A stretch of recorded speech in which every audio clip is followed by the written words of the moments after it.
En el video anterior, entonces observábamos cómo existían ciertas regiones de memoria las cuales eran pequeñas en tamaño, pero tenían una velocidad de acceso muy baja. Estábamos hablando del orden de 0.1 microsegundos. Estas regiones de memoria son pequeñas y lo que trata entonces básicamente los compiladores, ¿sí? Aquellos programas que hacen convertir o que convierten los programas en código o lenguaje máquina, y también trata el hardware del computador, es aprovechar algo que se conoce como el principio de localidad. Estas regiones de memoria son pequeñas, son de rápido acceso y entonces lo que se busca es que tanto el código como los datos que más se referencian en un momento dado queden en estas regiones del computador que son accesibles muy rápidamente. Eh, por ejemplo, cuando usted escribe un programa que se va a encargar de leer unos datos de entrada, hacer un procesamiento de los datos y luego escribir esos datos o los datos de salida, pues uno lo que observa es que todo el programa no necesita estar en memoria o en una región de rápido acceso, porque tu programa tiene unas secciones que durante la ejecución del programa van teniendo mayor relevancia en un momento dado. Es decir, primero tiene relevancia leer los datos, luego tiene relevancia procesar los datos y por último visualizar los datos. Entonces lo que se busca es tratar de explotar que los programas realmente se concentran en ciertas regiones de código, en ciertas regiones de datos y posicionar esos espacios de código, esos espacios de datos en aquellas regiones que son de rápido acceso. Nosotros vemos o recordemos que los registros son la zona de almacenamiento más rápida que hay en el computador, luego sigue la caché, luego sigue la RAM y por último el disco duro. Recordemos que particularmente estas zonas de almacenamiento de memoria que quedan en el disco duro se conocen como memoria secundaria o memoria auxiliar, también conocida por ejemplo en Linux como el swap. Algo que es importante conocer es que el sistema operativo no tiene control directo sobre el uso de la memoria caché. Esto es más bien gestionado al interior del hardware del computador. Hay algoritmos dentro del hardware que se encargan de optimizar el acceso a la memoria caché.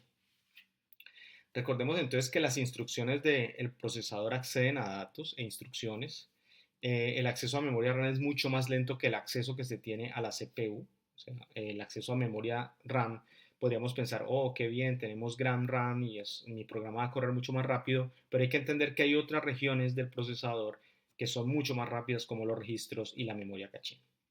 Y por último, entender que los procesadores mejoran sus velocidades, pero no así las velocidades de la RAM. Les dejo ahí como tarea que ustedes revisen este link. Es bastante interesante para que ustedes se hagan una idea de qué tan grave o qué tan alta es la latencia o la demora que es acceder los datos, por ejemplo, de registros a memoria caché, de memoria RAM, a disco duro, etcétera, etcétera.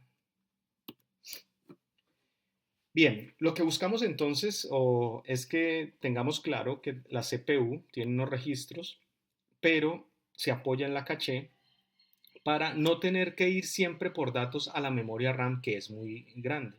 O sea, que es grande, pero es lenta. Algo que es interesante también ver aquí es que la CPU transfiere datos entre la CPU y la caché a través de palabras, es decir, la unidad mínima de transmisión. Podemos hablar entonces que si estamos en un sistema de 32 bits, pues el tamaño de la palabra será 32 bits. Si estamos en un sistema de 64 bits, el tamaño de la palabra será 64 bits. Y entonces lo que se transfiere entre CPU y caché son palabras. Ahora, lo que se transfiere entre caché y memoria principal son bloques. Y aquí esto es importante porque es en esta parte donde se trata de explotar el principio de localidad. Cuando yo, por alguna razón, mi programa accede a una región de memoria, esa región de memoria no trae solamente el dato que yo le pido, sino que trae más datos contiguos o cercanos al dato que yo estoy pidiendo. A eso es a lo que se conoce como principio de localidad. ¿Y cuál es el supuesto? Que cuando yo accedo a una región de memoria, por ejemplo la posición X en el tiempo t, es altamente probable que en el tiempo t más 1 vaya, es decir, un tiempo posterior, vaya a acceder a una región de memoria x más 1, x más 2 o x más 3. Eso es lo que se conoce como principio de localidad.